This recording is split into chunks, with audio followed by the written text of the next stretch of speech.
And for the next 7 days, I'm going to be using zero social media. We covered dopamine and what it is. We talked about the circuitry and the different kinds of circuitry. We talked about the relationship between peaks and troughs and baselines, and the foundational tools that allow us to set and maintain a healthy baseline level of dopamine, as well as ways to protect that baseline level of dopamine, how to get ourselves out of states of procrastination. Ending my last day of a dopamine detox. I'm very much so not going back to my previous habits of social media.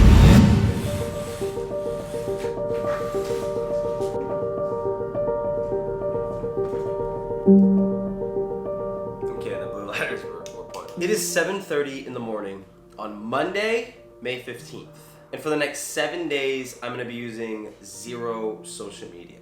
And now this is something I've done in the past, not for 7 days. I've done it for about 4 days, and it absolutely changed my life. And as of recently, I've been going through quite a tough time in my life amidst an already tough season that's been going on for a year or two. Within this, social media consumption predicated on my business has been a huge problem for me, and I've really felt my dopamine levels flatline recently. You'll know when like the mundane things no longer make you happy, like watching a sunset, or for me, something that weirdly changes like my consciousness of scent. Like I stop smelling my environment. I stop smelling flowers and trees and air, and I don't know why that happens, but it has to do something with receptors and so many more things. It's really something you can feel, and I can always attribute it to social media because I can literally take a day off and immediately feel better. And so I've been meaning to do an entire 7-day dopamine detox for a really long time now. I've never actually done it for 7 days. I've never done it with zero social media.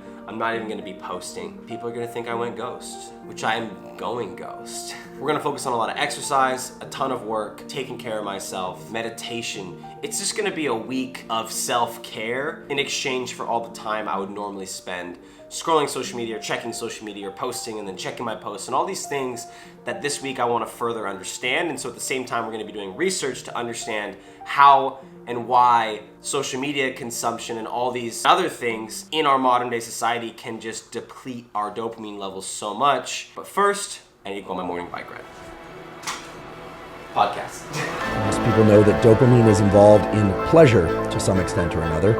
And nowadays, people are starting to appreciate that dopamine is also intimately involved with motivation, drive, and pursuit. Dopamine is critical for overcoming procrastination, for ensuring ongoing motivation, and indeed for ensuring confidence. Dopamine is what's called a neuromodulator, which simply refers to the fact that it's a chemical that modulates or changes the electrical activity of other cells. And the cells I'm referring to are neurons. My biggest habit recently has been my style and fashion changes, and I'm just not in a place where I buy new clothes. I have a lot of great companies that send me clothes like Elwood and Ben Sherman, Boohoo, and all these companies. All my shirts I want shorter. Like I just want like more of a cropped, tapered fit. So I just cut them all. This shirt is actually the start of it. I cut this a long time ago. Shirts, jackets, sweater, like hoodies. I just cut things now.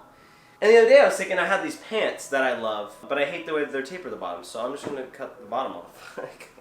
I'm pretty much a seamstress over here, so like what's the deal? So if you guys want any custom clothes by Jordan, I'm pretty much Edward Scissorhands, so I'll just chop that up. Every morning I've been trying to do meditation. That's been a quote-unquote non-negotiable in my life. I'm kind of in a monk mode right now. I don't know why I say kinda. I say kinda because what happened was, if you know what monk mode is, essentially like a 3 to 6 month, however long you want to do, period of just hyper focus. And so it's no distractions. And it's usually like no pornography, which I don't consume anyway and haven't for like 6 months. No drinking, which I don't do anyway and haven't done for 6 months. Honestly, I say that to sound cooler because it was like a nice 3 months before New Year's that I didn't either, and I feel like I lose that. But I had 2 drinks on New Year's, so I don't know, 3-4 months. January, February, March, April, May. Oh, never mind. I haven't done that in 5 months. So my monk mode feels a little desaturated. And so that's why I say kind of. But essentially it's non-negotiable, 10 minutes of meditation every day. No social media scrolling during the day, but obviously we're doing the dopamine detox this week, so that just amplifies it. 1 workout at least per day, which I usually do too. No matter what, I'm either biking, maybe even walking, which I usually don't do, or running, even on days where I take off the gym. And there's one more. What is it? And then up every day before 6 a.m., which I actually just realized I had a really rough night 2 nights ago. It's a long story. I was in bed at like 11:30, which is way past my bedtime. I was exhausted and life had been beating me up, so I slept until 7. This morning, I guess because I did that yesterday, I also slept until 7. This monk mode's gonna take a week of like filtering out the accidental incidents where I mess up. I will never intentionally mess up, except that day, that night, I guess was intentional, but I knew it was intentional and I knew I needed it more than the alternatives. So shoes on the bed, not a typical addition, but sometimes I forget, and I am not taking off high tops. For the past couple weeks, I've gotten back into Wim Hof breathing. I think the type of meditation you do should be predicated on your goals or like what kind of mindfulness you're trying to have. But for me in specific, lately I've been really stressed out with life and overwhelmed, and I haven't been doing Wim Hof, and so my ability to manage that stress has gone down. And when I used to do Wim Hof, it was a lot better. And so I started doing Wim Hof breathing again, and at the end of my Wim Hof, I'll go into like a couple minute calm mindfulness meditation because my brain is fucked up, and I know everyone thinks that their brains are scattered. I genuinely believe that I win. Maybe I'm wrong, maybe I'm wrong. I'm open to that idea. I have a really hard time calming my brain down, and so meditation is huge for that. Every day, non-negotiable, super important for success. Wim Hof app, best investment I've ever made. Not sponsored, wish it was. I want my payment in form of going to hang out with Wim Hof and swimming in ice lakes.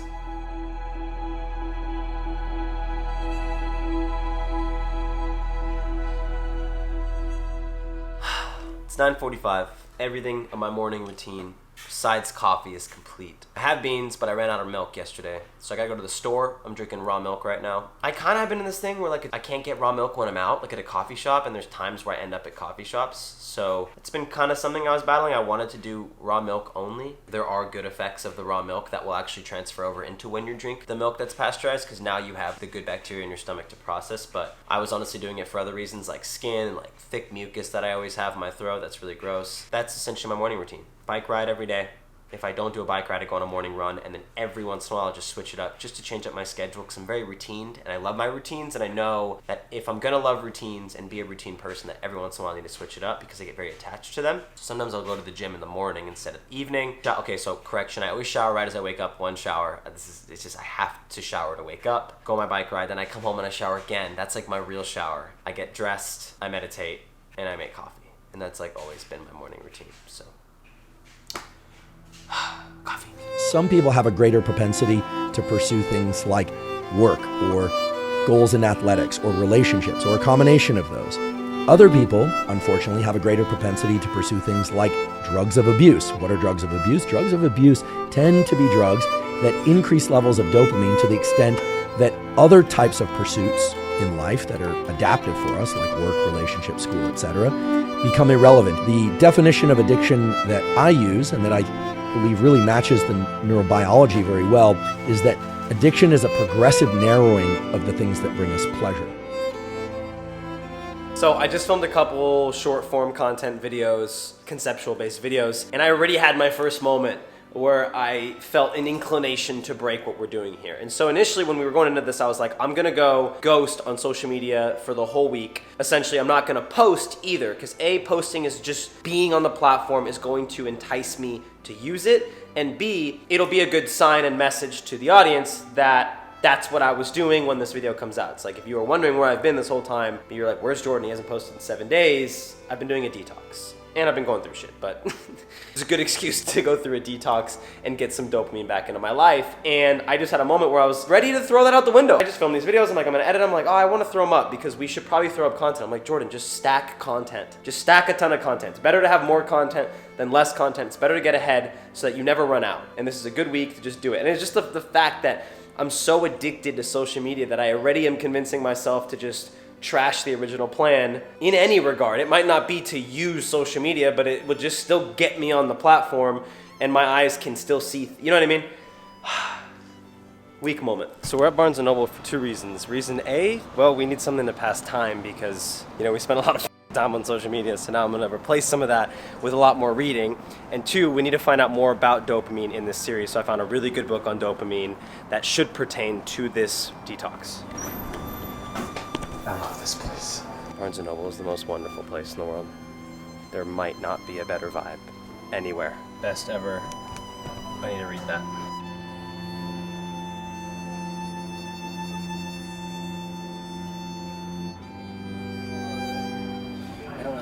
books. Maybe I should read how to find books by alphabetical order for dummies. Dummy. Secured. Good, thank you. So usually we read books like, I don't know, 20 pages a night, maybe 20, 30 pages a night if I get really into a book. But since we're doing this for 7 days, we need to finish this whole book in the next 7 days, which is great because like I said, I have a ton of newfound time. I don't know, it'd be good for my peace. But now I gotta go to the gym. I don't know if I'm gonna bring you guys. Maybe. I'm a selfish kind of person with a soul trying to fly. I aim to break the laws of nature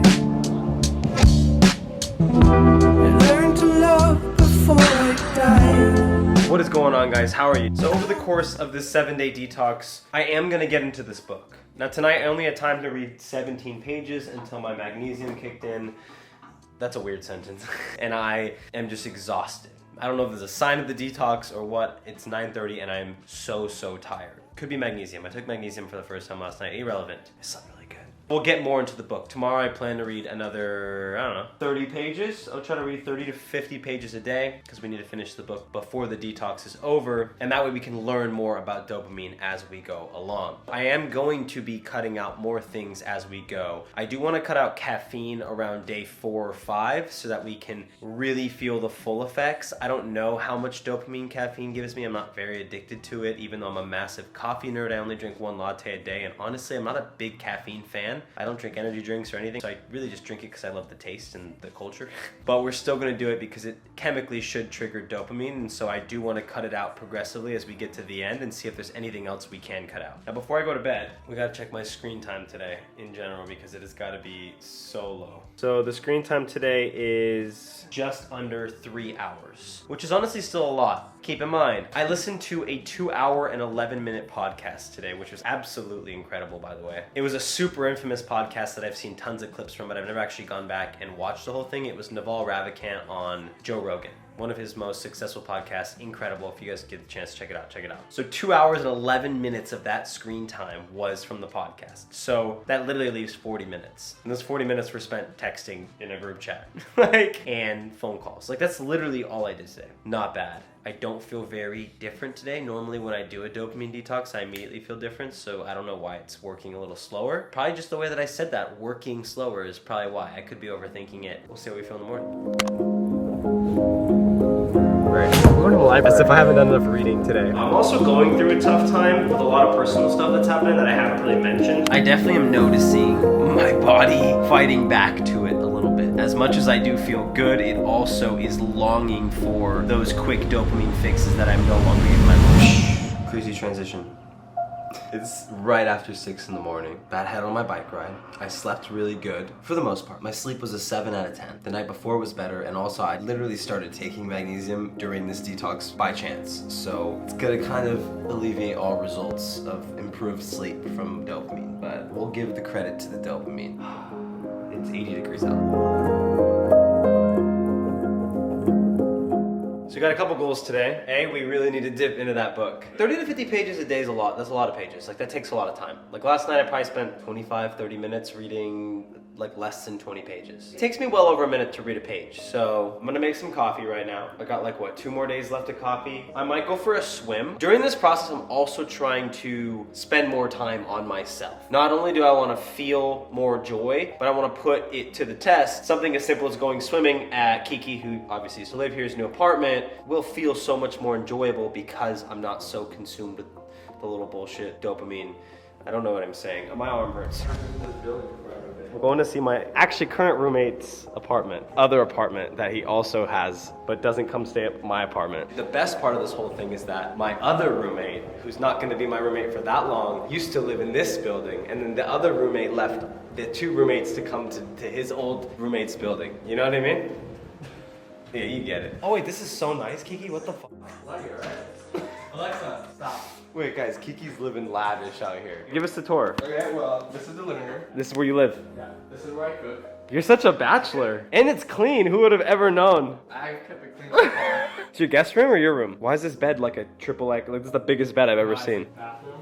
Okay. Wait, Kiki, this is so nice. It's got some art up here. It's got whatever the fuck that is. That's where he... Kiki, you need some more stuff in here, dude. It's a little bland. I know, I don't have any yet. That's good, though. I like that. Happiness is too low. These are real plants, but this one's already dying. I've only had it for a while. Look at it. I think I overwatered it. Kiki. Oh, you got a little balcony? Furnished well, I like this lamp. Yeah, it's good. Oh, wow. Guest room? Yes. Office. But how do you set guests? Just you'll post them up like right here? Our mattress if people want to stay over. I want to stay over. I want to sleep over. Okay. You know what kind of couch this is? A staging couch. This is a couch that is not real. You just look at it. Yeah, it's a little small. If you wanted to cuddle someone here, it's not happening. Let's go to the pool. I need to change.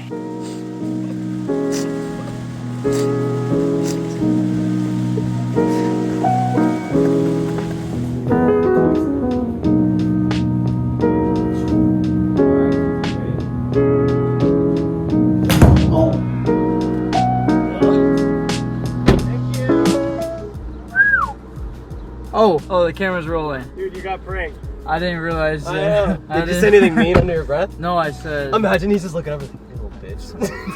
We're going to the library. We're going to the library. As if I haven't done enough reading today. All I've done today is read. That's all you've done. I literally woke up, I went to a coffee shop, and I read. I went to Kiki's new pool, and I went in the pool, and I read. You read. Oh, the library is a great place to just get it done. And to pick up chicks.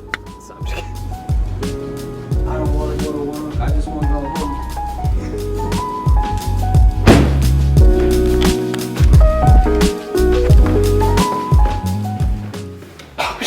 I just thought in my head that'd be funny, and it was, in my opinion. A couple things this morning. A, we're gonna dive into what we've learned so far in our book about dopamine. B, we're gonna learn what AI has taught me about dopamine. And C, I'm gonna go into the format of what we're gonna be removing from our life as this journey goes on. We're on day 3, so we've got 4 more days left, not including today. So far, we've only removed social media. I'm tired. I'm literally so out of shape, I guess, even though I ran this morning.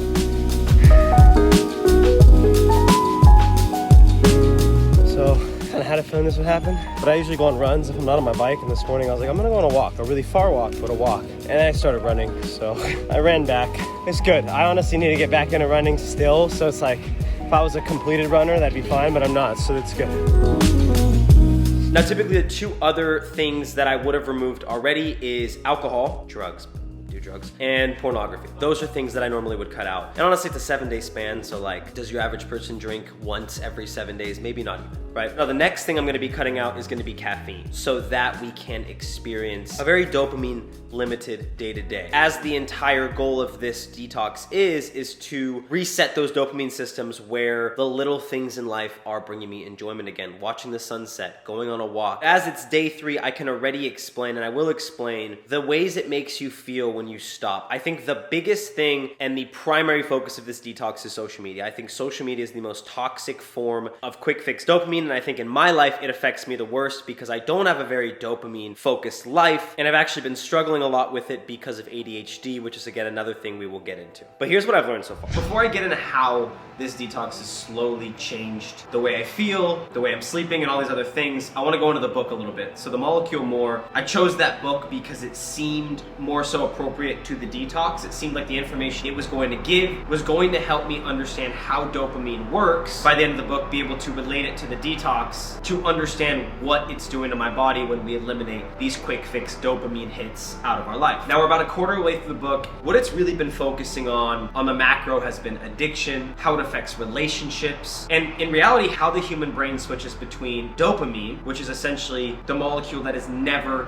satisfied. It's predicated on the future, on the unknown, on the unexpected, rather than what they call H and N's, highs and lows, which is essentially your oxytocin, your endorphins, and all those other molecules that are more focused on the now, on the experience of what you're going through at this current moment of time, what you're enjoying, what is in front of you, what is accessible. And to give an example that the book uses to help you understand the difference is when you're in a relationship and you get into the relationship. So you're in that lust phase, that honeymoon phase, you're experiencing dopamine. Dopamine is the drive because dopamine is planning out the unexpected future with this person and the excitement and where is this relationship gonna go? What is gonna happen tomorrow? The chase, the desire, essentially, right? And that's why you feel these crazy easy hits of dopamine at the beginning of a relationship. It's why you fall in love. It's why a relationship then hits a point where you're experiencing that same thing over and over again, and because dopamine is never satisfied, you get used to it. And now where a successful long-term relationship differs from a relationship that just abruptly ends because the feelings aren't there or whatever it may be, is those high and low, those H&N molecules, endorphins, oxytocin, again, there's a lot of them to name. You have to transition more into the molecules of now, right? Those, I like to call them the grace molecules, the appreciation molecules. Essentially, you have to transfer from that lust and that desire into appreciation for now what you have for that person, for those experiences you share. Again, the relationship concept is a perfect differentiation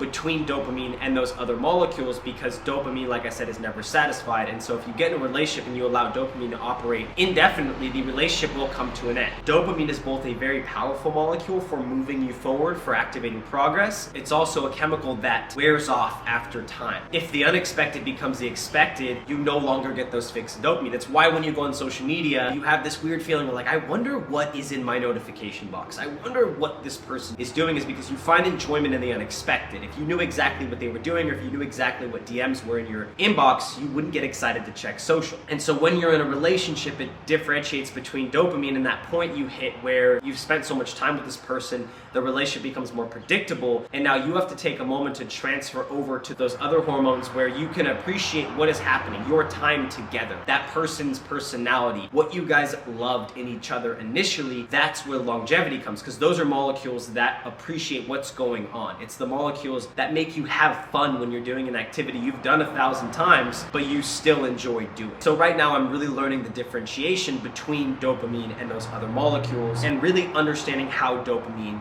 works. How I've related it to the detox so far is, in cutting out this quick fix dopamine, I'm now more able to find desire in the little things, right? Like the unexpected of, what is tonight's sunset gonna look like? And it's gonna be repetitive in the examples I use of where I can now find dopamine, but like sitting still with myself and my thoughts without any stimulation, and not knowing what's to come, not knowing what discoveries I'm gonna make about myself. Those little things can be so enjoyable, but aren't when you're killing your dopamine system daily with the stupid shit and the social media, the drinking, pornography, whatever it may be. And I'm slowly starting to experience that desire again, which can fuel progress in my life. And at the same time, I'm able to focus more of my attention onto those H&N, those here and now molecules, where I can appreciate the little things more in the now. Like, what's really going on now? I don't always need to be living in the future. That fuels progress, but again, it's never satisfied. So it's good to have desires, but I listened to something recently on a podcast that was incredible, is desire is a contract to yourself to be unhappy until that desire is fulfilled. So if you have all these desires, you've made a million contracts with yourself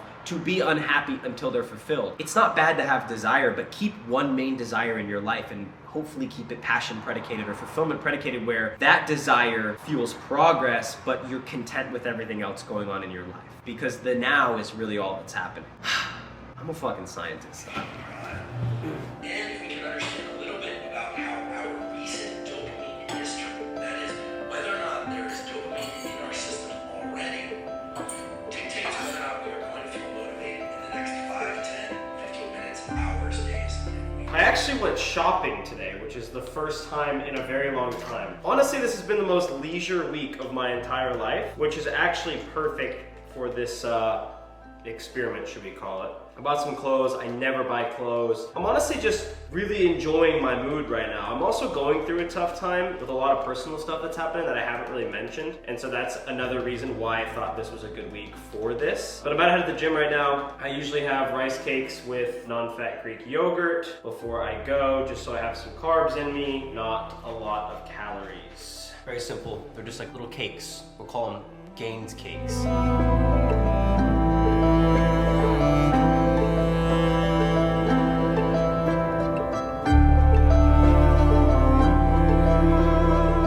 So I had every business filming this clip without a nose strip on, but I was like, I'm not ashamed. Breathing's a part of the dopamine system, I'm sure. I'll try to make this actually quick. Quick update on how I'm feeling. just general, how is a lack of social media entirely in my life affected me? How have my dopamine levels felt? How has my happiness level felt? Blah, blah, blah. I feel really good. The first thing I've noticed the most is sleep. I've been sleeping phenomenally. And for the first 2 nights I took magnesium, which like I said, I just unfortunately decided to start taking them as soon as I took this, which was throwing off the results in relation to dopamine. And last night I ended up not taking magnesium and I still slept great. I don't know if dopamine is having an effect on my sleep, but I can definitely say that phone usage is having an effect on my sleep, however that may be. Because I'm not scrolling social media, I'm literally not using my phone before bed at all, which means I'm literally consuming, I don't know if you can consume blue light. I'm not taking in any blue light. Second thing I've noticed is my ability to sit in silence and sit with myself is increasing dramatically. I do spend actually a lot of time during the day doing more mundane activities. I spend a lot of time reading. I spend a lot of time just sitting and listening to a podcast while I eat food because I can't consume anything visually. It's so habitual for me to, every time I'm consuming a meal at my house, to open up my laptop and watch a YouTube video, or I would say turn on the TV, but I don't do that. Being forced to sit with yourself more is essentially more like micro meditations throughout the day. Being, like I said, that I'm in monk mode, I have been meditating every day as well. And so all these things are helping to balance my base levels of dopamine, which during this entire thing, I'm also prioritizing nearly everything I can do to keep the base level of dopamine as dialed in as possible. And so that goes along the lines of sleep, that goes along the lines of morning sunlight, trying not to have too many crazy spikes in my dopamine levels, resulting in troughs, crashes essentially, for better use of wordage for you guys. Meditation. Supposedly meditation, just traditional meditation, doesn't work. More so non-sleep deep rest, NSDR. I don't know really, it just kind of seems like a guided meditation to me. That seems to have an effect on baseline dopamine and a couple other things. And a lot of this, ironically, has been learned elsewhere. So I'm reading the book, I'm listening to podcasts, I'm learning a lot of other things. The book was kind of just something I wanted to do for fun, as well as an activity to keep me busy in the time when I'm not using my phone. Now, something that I'm still noticing is I have those habitual moments where I will open Instagram and I panic and just quickly exit out of it. I crave sweets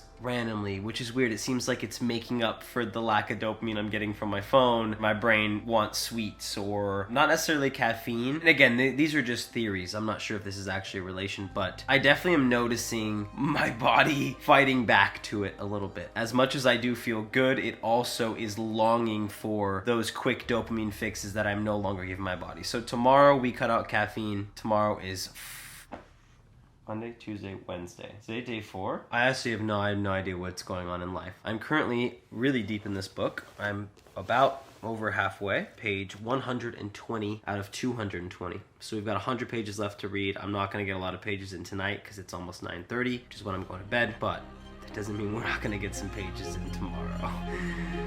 Good night.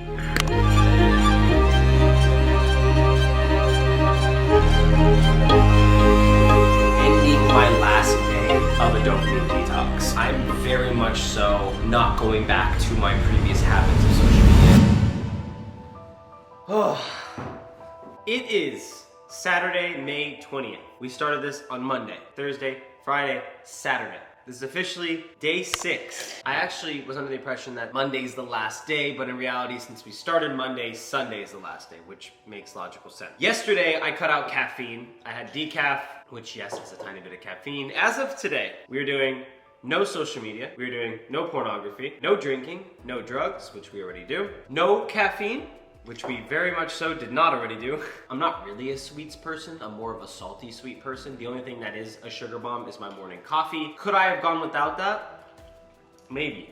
But there's no rule book for this. I created the rule book, so I do what I want. I am sleeping a lot better. It's kind of tough to tell where my baseline level of happiness would have been, because it would have been atypical and it would have been lower than normal. I actually feel really happy this week. I already knew getting off social media was gonna make me happy. I feel clear, I feel creative again, I feel focused. I haven't had focus in a long time. I have self-diagnosed ADHD, which naturally is actually a lower level of baseline dopamine. So I produce less dopamine than the average person. The way that that is typically played out is through hyper obsessions. I haven't had a hyper obsession in a while, and so that has caused me to have lower levels of dopamine aside from progressing in my day-to-day and my personal development. This has been one of the first weeks where I feel like I just feel happier without doing anything. I feel happier without having a North Star, without having an obsession, without having to do a bunch of hobbies. I feel happy.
Is currently the final day of my detox. I was thinking about it. Pretty excited to go on social media. No, I'm kidding. It's Sunday. We started this Monday. So this is day 7, 0 social media, which honestly as a content creator is hard in the sense that like I had to let go. Like I feel very disconnected from my entire workplace. I slept probably the best I have all 7 days last night, so sleep has progressively gotten better. I've noticed, this is something I noticed yesterday and it could just been a day, that like I started craving food so much. Like my cravings have gone up because I've cut all the fun out of my life. That sounds exaggerative, but that's not entirely the truth. But it just felt like maybe yesterday was one of those days where I was hungry, but I was like literally looking at every food place and I was like, that sounds so good. That sounds so good. I don't know if that's my body adjusting or if it's just because it wants dopamine. It's Sunday, so I'm gonna go on my morning bike ride, then I'm gonna come back. I mean, I hope so. And then I have church, which is probably gonna be hopefully the most peaceful church session. I don't know if we call them sessions. I've had in a long time. And then we're gonna figure out how to summarize this whole thing. And I also need to finish the book. I've got about 40 pages left of the book. No, I read at a park yesterday, so maybe I have less than that. So we're gonna finish the book this morning. We're gonna summarize what we learned, whether or not I think you should do it, and whether or not I'm gonna do it again. I'm gonna go bike ride.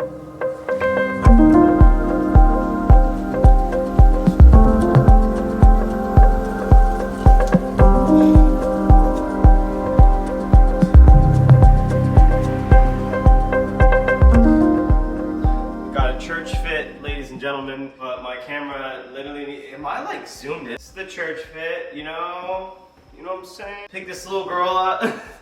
Don't ever let me say that sentence again. I picked this shirt up the other day at a thrift store, little Ralph Lauren, cut it off, cause obviously, like it was like down here, cause I'm like 2 feet tall. Don't look at my hair. I got product in it that's not set yet. I don't know what I'm saying. I think I'm losing my manhood, so I need coffee, but decaf coffee.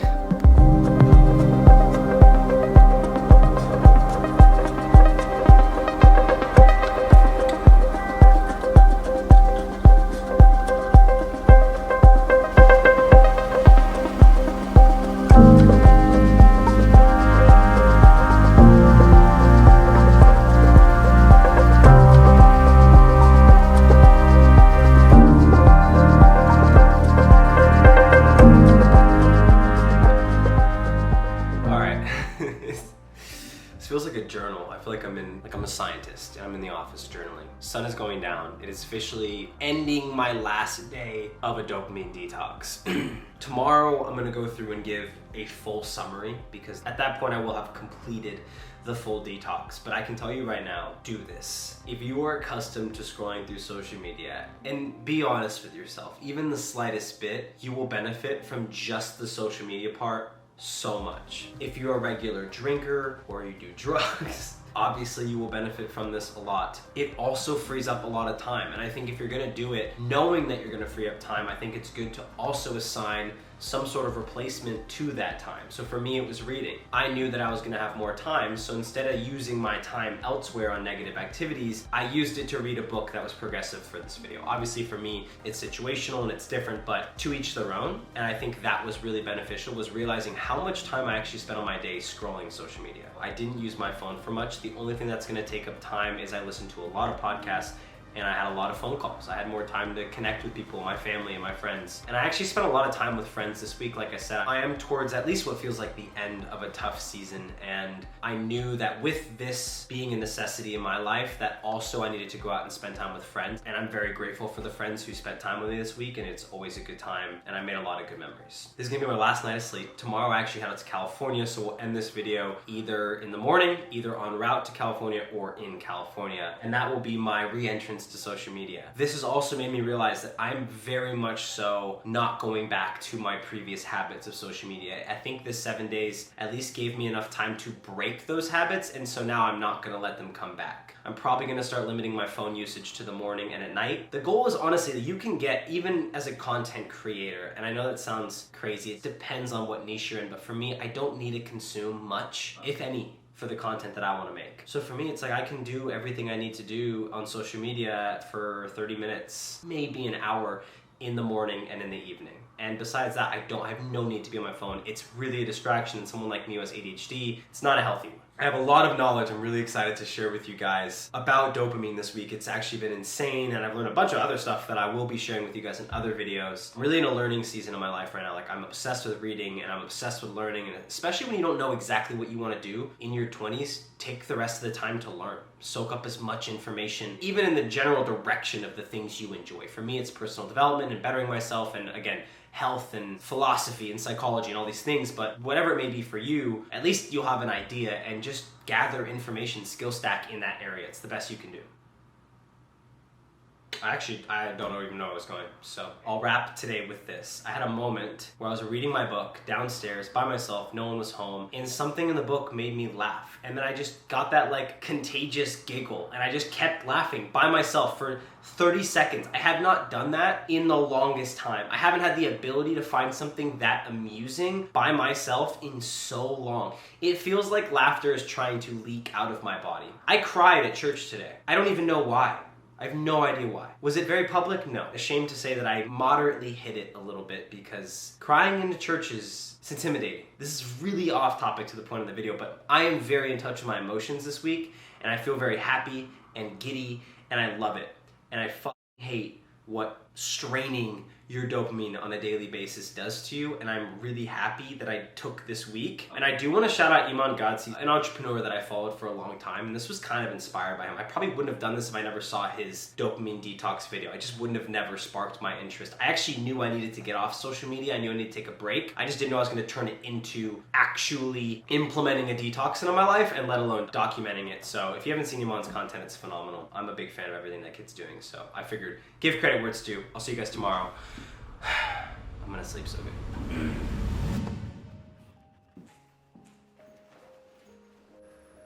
We've completed the challenge. 7 days, no dopamine. No, just kidding. There was a lot of dopamine. Actually, ironically, during a dopamine detox, I experienced more dopamine than ever. And not only dopamine, obviously more enjoyment in the present, and experienced more endorphins and oxytocin and even serotonin. Again, these are just lists of more so like the gratification molecules, right? Like the feelings of appreciating the things in the now. When I went on my walks and my bike rides and looking around and the smells and the trees, and I just started appreciating things I didn't appreciate, but also I felt more dopamine in the things that used to not do it for me anymore. A dopamine detox is you're not cutting happiness out of your life, you're cutting the poor dopamine-driven habits that essentially tax your dopaminergic system, right? So over the course of here being at the house, I have to get tires installed in my car, and then I'm heading straight to California, and I'll be in California. Over the course of all that, I'm gonna be explaining in the least boring way I can what I learned about dopamine and how it works. And again, I am not a scientist, I'm not a researcher, I just read a book and listened to some podcasts, all while building some anecdotal evidence for myself while doing the detox.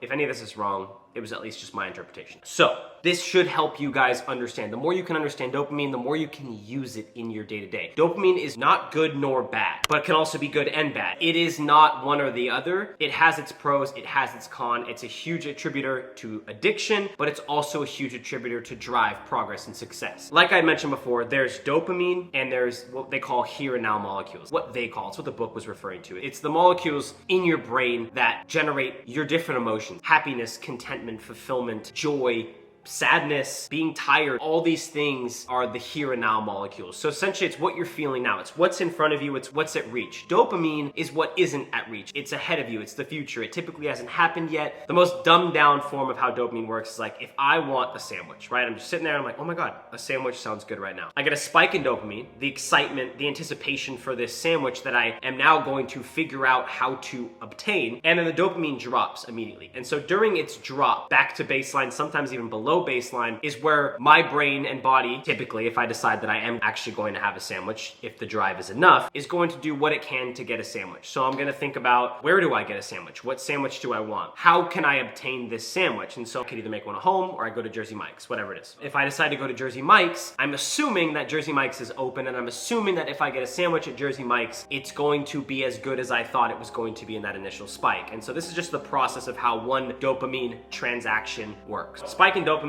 I want a sandwich. Drop in dopamine is then what causes me to then want to fulfill that spike in dopamine. And so I'm gonna do whatever I can to get the sandwich. And then once I obtain said sandwich, the amount I then enjoy the sandwich is gonna dictate not only the final spike in dopamine, but then the transfer over into those here and now molecules, how much I actually enjoy the sandwich. And one of the big things I learned is called reward prediction error. And so essentially my prediction on how good the reward is going to be, using the words in the terminology. When I have that initial spike in dopamine, I have this idea of how good this sandwich is going to be. And whether or not the sandwich meets that assumption, prediction or not, dictates what my dopamine is going to do at the end of the circuit. If the sandwich is in fact as good as I thought, if not better, then you will have another spike in dopamine. Your dopamine's not fulfilled. After you eat your sandwich, you're on to the next thing. You don't get that same spike that you got thinking about wanting the sandwich. You just got a little spike in dopamine. You experience the here and now molecules. You experience serotonin, endorphins, whatever it is, the enjoyment of that sandwich. Or if the sandwich turns out it's not as good as you assumed, you actually will then have a dip below baseline in dopamine because there was actually an error in your reward prediction. So is the outcome of what you initially wanted better or worse than what you originally predicted? And so you take your assumption and you minus the result, whatever that may be, leaves you with essentially your experience. And so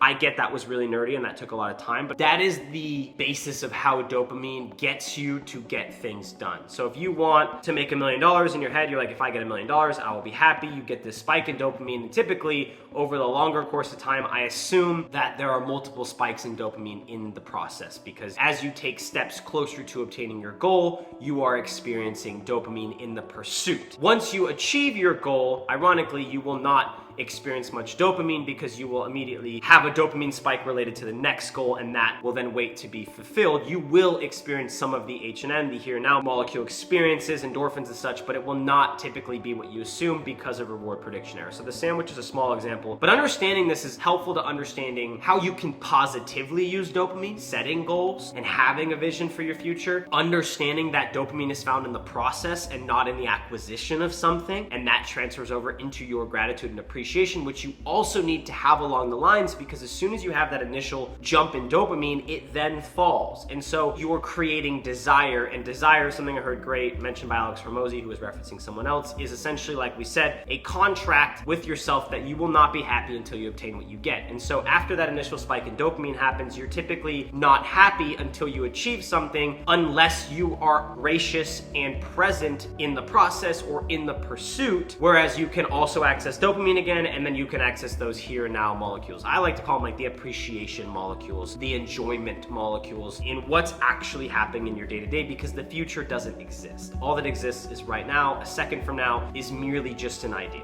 This is getting so nerdy, we're gonna go to the next part. This is what healthy road trips look like. If you don't know what alien jerky is, I think it's a stop. Is it on the way back from Vegas, I think? They had it at some random gas station. I was like, okay, $12.99 for like a couple pieces of jerky? Perfect. I also wanted to continue our explanation in the car, but I left a little tiny mount to put you guys on the window. And if I put you guys there when we're moving, it's not gonna look great. So, to California.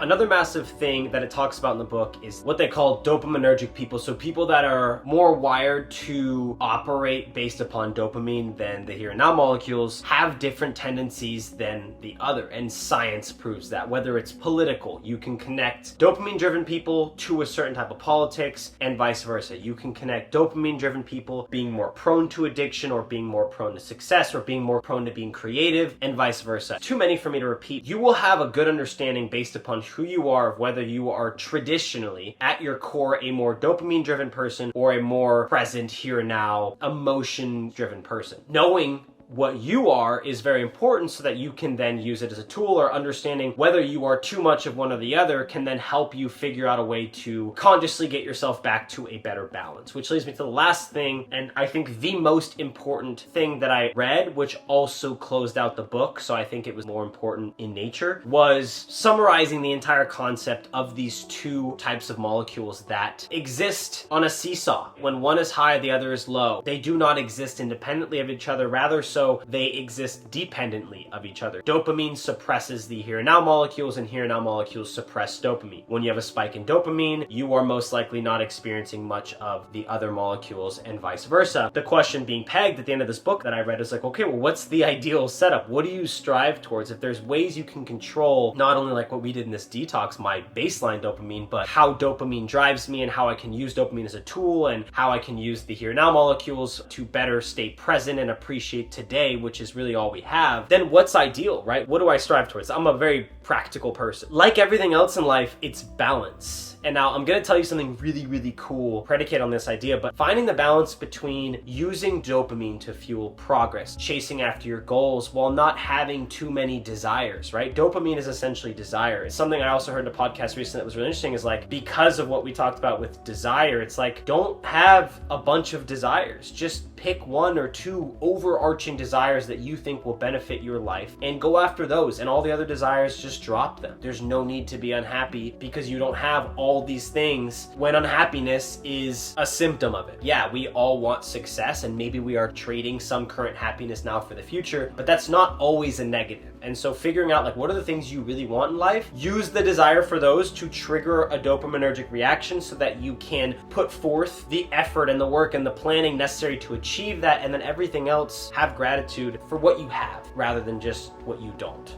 Now, this is the coolest thing I saw. The closest thing you can do to satisfying dopamine, right? The molecule of more, the molecule that's never satisfied, is by mastery. It's mastering a skill. It is the epitome of balance between dopamine and these satisfactory molecules, because you get to a point where you almost have done it. Dopamine is nearly satisfied. I say nearly because it in theory really isn't. You've nearly satisfied it because you fell in love with the process of something, and you've also backed it up with countless hours of work and knowledge and intelligence to get yourself to a point where you can almost say, I've done it. When do you actually know you've mastered something? I don't know, but you will get to a point where you're so confident in what you've done. You're so confident where you're at, but you've also completed a goal predicated on something that is fueled by drive and desire. All these principles you learn in the book sort of meet at this balance of mastery. And so finding something you're extremely passionate about that lights that fire inside of you, that desire to get better, conquering that, and the progress then releases dopamine, and then you reach a point in where you're very satisfied with what you've done, but you haven't entirely gotten rid of that dopamine yet, so they can kind of both coexist. The way I understood it is like that, and it makes sense in my head. I don't know if I'm doing a good job of articulating it. Articulating these new concepts is a little difficult for me, especially with all the big terminology, and like I said, there's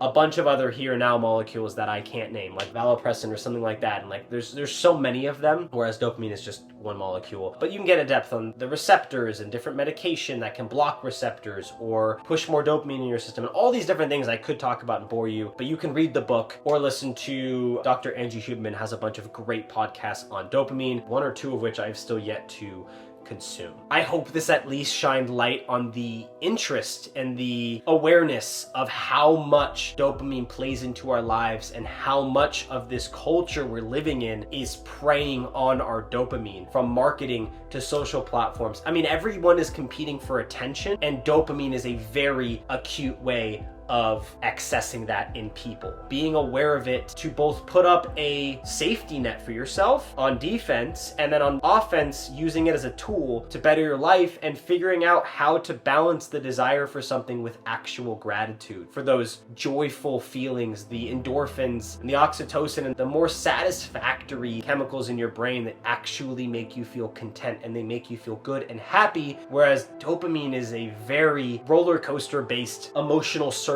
that is, again, never satisfied. And so if you never want to be satisfied in life, always go down the dopamine route with no safety precautions or no awareness put in play. And if you want to be satisfied, then understand how you can use dopamine to further your life and use it for progression, but figure out how to balance it to where those here and now molecules, I understand this phrasing is weird, it's what the book used, can be more present in your life and make you more present and make you more gracious and happy and joyful in the things that you're doing. I had a very good week. Today was my first day back on social media, and I really haven't scrolled through it yet. I ended up just working on it a lot of the morning and posting an update. Let me know what kind of videos, or at least what topics within the personal development space or the psychology space or the philosophy space interest you guys, and I can see if I can make content around that can interest both of us together.